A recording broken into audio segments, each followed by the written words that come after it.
그 다음에 발표. 자, 이 발표가 왜 수사학에서 중요한 내용이냐? 실제로 언어의 꽃은 뭐냐면, 언어의 꽃은 스피치예요, 스피치. 아무리 문법을 많이 알아도, 아무리 라이팅을 많이 해도 직접 말하지 않으면 내가 무슨 단어를 알고 무슨 문법을 아는지를 몰라요. 그래서 여러분들이 언어를 잘하는 사람은 스피치를 잘하는 사람이에요. 스피치. 스피치를 하는 사람은, 스피킹을 하는 사람은 단어를 모르면 할 수가 없어요. 리스닝이 안 되면 스피치를 못해. 저 사람이 뭔가 말하는 거를 들어야 내가 이야기를 하잖아요. 그죠? 예. 그리고 내가 어떤 논리가 있어야 말을 할 수 있을 거 아니에요. 그러니까 논리를 다 정연하게 만든다. 그래서 스피치는 언어의 꽃이다. 그런데 수사학도 끝은 발표예요, 발표. 내가 발표할 대상이 있어야지. 대상이 있어야지. 그리고 발표하는 사람들이 들어주면서 이건 좀 아닌 것 같아 라는 피드백이 있어야 될 거 아니에요. 발표를 해야 피드백이 있을 거 아니에요. 그죠? 제가 어젯밤에 제가 칭의론에 대해서 책을 올렸는데 김세윤 박사님이 유보적 칭의다 라고 얘기를 하니까 김세윤 박사님 지지자 목사님과 또 신학 교수님이 제 글에다가 댓글을 달았어요. 그래서 김세윤 박사님은 유보적 칭의론자라는 말을 듣기를 되게 싫어한다.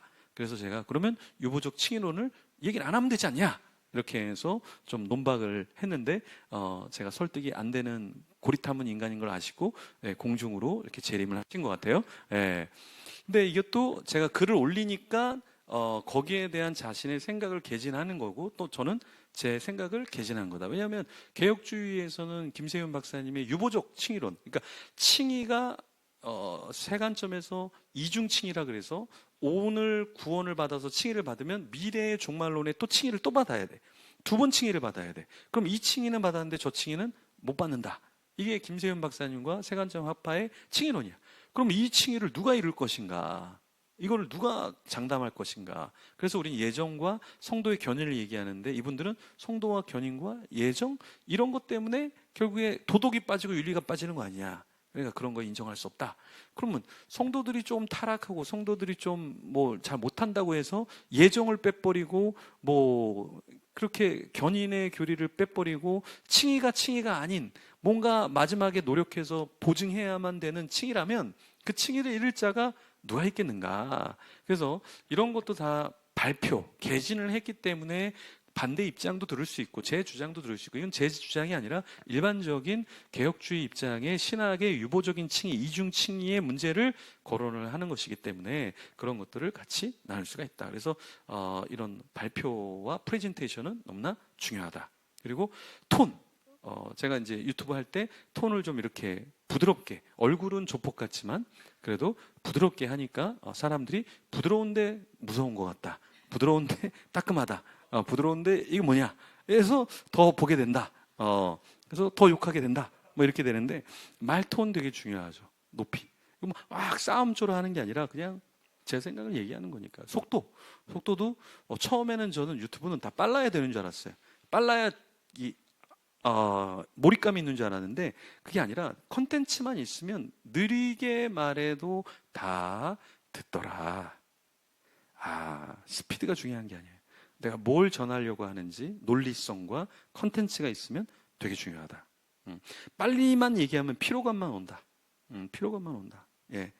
그래서 볼륨, 청중 규모와 장소에 맞게 해야 돼요. 네. 막 되게 작은 곳인데 여러분! 고막 떨어져. 그죠? 근데 아주 큰 사람들인데 여러분, 제 소리를 잘 들으세요. 야, 소리를 올리라고! 누가 얘기할 수 있단 말이에요. 그래서 청중의 사이즈에 맞는 소리를 내야 된다. 이것도 수사학에서 중요한 요소다. 몸짓과 제스처. 어떤 사람은 얼어갖고 가만히 아무데도 쳐다보지 못하고 이렇게 원고만 쳐다보면서 말하는 분이 있어요. 근데 언어학에서 여러분, 의사 전달의 70% 이상이 어디냐면 말이 아니라 facial expression, 얼굴 표정과 손짓이라는 거예요. 그러니까 얼굴이 부정적이면 부정적인 얘기를 하는구나, 비판하고 있구나, 빨리 캐치를 한단 말이에요. 그래서 사람의 얼굴이 되게 중요하다. 유튜브에서 여러분들이 대박이 나려면 얼굴이 크게 나올수록 사람들은 몰입감을 갖습니다. 그러니까 멀리 떨어져 있잖아요.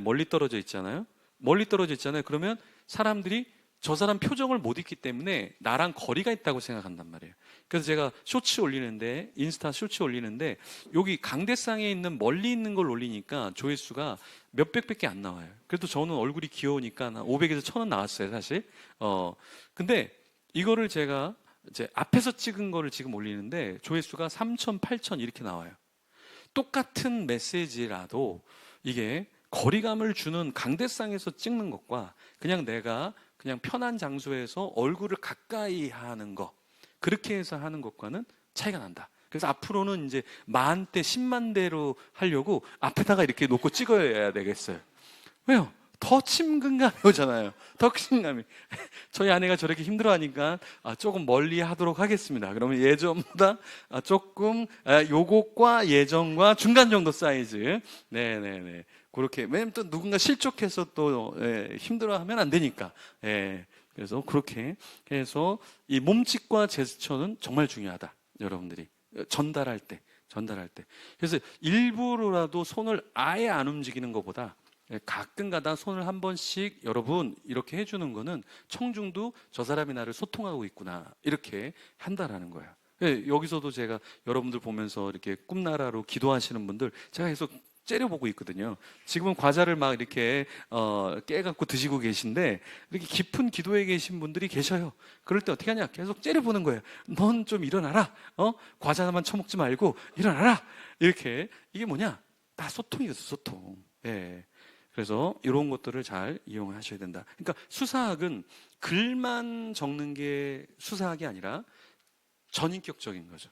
톤부터 시작해서, 표정부터 시작해서, 손부터 시작해서, 톤도 그렇고 다 이용을 해야 된다. 그러니까 설교나 메시지를 전달할 땐 표정도 되게 중요하고, 눈맞춤 되게 중요하고, 이쪽도 봐주고 이쪽도 봐줘야 되는데 어떤 청중은 시험에 들었더라고요. 목사님이 저 부자들 있는 저쪽만 쳐다본다라는 거야. 그 목사님이 사실은 저쪽만 쳐다보고 있었던 건데 이쪽만 쳐다보는 게 성도들에게는 시험거리다. 성도님들은 생각보다 목사님의 사랑을 많이 받고 싶어 해요. 그래서 똑같이 이 사람만 쳐다보면 왜 목사님은 여기만 쳐다보세요? 오해를 한단 말이에요. 그랬을 때 여러분이 설명해 주세요. 나는 사실은 권사님을 보고 있었습니다. 집사님을 보고 있었습니다. 제가 눈이 작아서 그렇지 다 그쪽을 보고 있었습니다. 그러면 그러셨군요. 목사님이 그걸 모르고. 그래서 수술비를 제가 대겠습니다. 네, 좋아요. 헌금하세요. 그래서 또 책을 쫙 10,000권을 또 장만하는 거지. 10,000권을 또 장만하면 또 설교 때 아무 얘기도 나오지 않아요. 교회는 부흥되지 않아도 유지는 가능하다. 여러분 반드시 기억을 하셔야 된다. 그래서 자세와 태도, 눈맞춤, 연습 방법. 자, 연습 방법이 구체적으로 나와 있는데 첫 번째는 거울 앞에서 연습하는 거. 여러분 잘 아시죠? 깜짝깜짝 놀라죠. 거울 앞에서 내가 하면서 이렇게 부자연스럽다니. 웃는 게 부자연스러움이 있어요. 웃는 게 부자연스러운 사람이 있어요. 그런 분들은 사실 연습하셔야 됩니다. 왜냐하면 이것도 다 연습의 영역이거든요. 내가 스피치 하는 것도 연습을 많이 해야 되고 먹는 것도 고기도 많이 구워봐야 고기 잘 구워요. 고기 몇 번 안 굽고 잘하려고 그래도 다 타기만 하고 서리기만 하고 힘들어요. 진짜 고기 많이 구워봐야 됩니다. 마찬가지로 웃는 것도 많이 연습하셔야 돼요. 저는 조폭 같다는 얘기를 많이 들었기 때문에 이렇게 부드럽게 웃는 걸 연습을 많이 했거든요. 어떤 분이 100만 불짜리 웃음이라 그러더라고요. 100만 불에 팔려 그러니까 또 그건 아니래요. 어쨌든 이게 연습을 많이 하셔야 된다. 여유롭게. 그래서 거울 앞에서 연습하고 녹화 되게 중요하죠. 그래서 저는 진짜 유튜브를 권장을 해드려요. 유튜브를 해보면 내가 부자연스러운 거 자연스럽게 돼요. 저는 유튜브 찍으면서 처음에 진짜 어색하더라고요. 뭐 누구한테 얘기하는 거예요? 이게 카메라를 보면서. 근데 나중에 보니까 사람들의 피드백이 있으니까 사람들을 생각해서 또 여러분 같은 아주 귀한 분들을 생각하면서 욕을 하죠. 이런 분들이 깨어나야 되는데 하고 이렇게 거울을 보면서 또 녹화도 여러 번 해보면서 녹음도 해보고 그러니까 녹음도 해보면 내 소리가 어떻게 들어가고 있구나. 숨소리가 또 되게 크더라고요. 그래서 내가 이게 굉장히 크구나. 이것도 좀 연습을 해야 되겠다. 그리고 녹음할 때나 이렇게 할 때 좀 마이크를 좀 띄고 하고 붙이고 하고 이 타이밍이 또 필요하구나. 이게 녹음할 때도 그렇고 스피치 할 때도 이게 좀 각도에 따라서 소리가 나고 이걸 좀 조금만 각도를 해줘도 푸푸 소리가 조금 더 부드럽게 나는구나. 이런 것도 여러분이 좀 예, 연습을 하시면 좋다. 자, 수사하기 5개 다시 정리하면 발상, 토픽을 잘 잡아야겠죠. 배열, 어떻게 구조를 하느냐 중요하죠. 세 번째, 표현, 너무나 중요하죠. 기억, 그냥 기억하는 게 아니라 어떤 궁전 기억법이라든가 연상 기억법이라든가 연습을 통한 반복을 통한 기억법이라든가 발표, 프레젠테이션을 하는 것과 안 하는 것은 천지차이다. 그래서 제가 지금 매일 올리는 신학책 리뷰 그 A4로 지금 보통 한 3페이지에서 5페이지 정도 되는 분량이거든요. 작은 건 뭐 2페이지 되겠지만 그걸 제가 계속 올리는데 다 유튜브로 제가 풀려고요. 왜냐하면 이제 글은 다 있으니까 제가 다 이해하고 글은 다 적어놨으니까 지금 여러분들 설명하는 것처럼 그냥 딱 하나 키고 그냥 쭉 하면 10분, 20분 콘텐츠 그냥 계속 나옵니다. 계속. 네.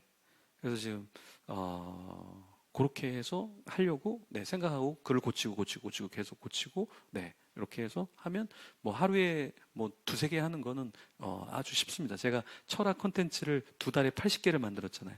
2달에 80개. 어떻게 하냐? 그러는데 그거 쉬워요. 다 있는데 뭐. 근데 그때는 편집까지 다 찍고 편집하고 뭐 자막도 다 달았고 근데 신학은 자막을 다 안 달아도 그냥 글로 안 해도 그냥 하니까 뭐 여러분이 하나씩 해준다 그러면 달고요. 아무 대답이 없습니다. 네. 그래서 어쨌든 발표까지 하시는 게 굉장히 도움이 된다.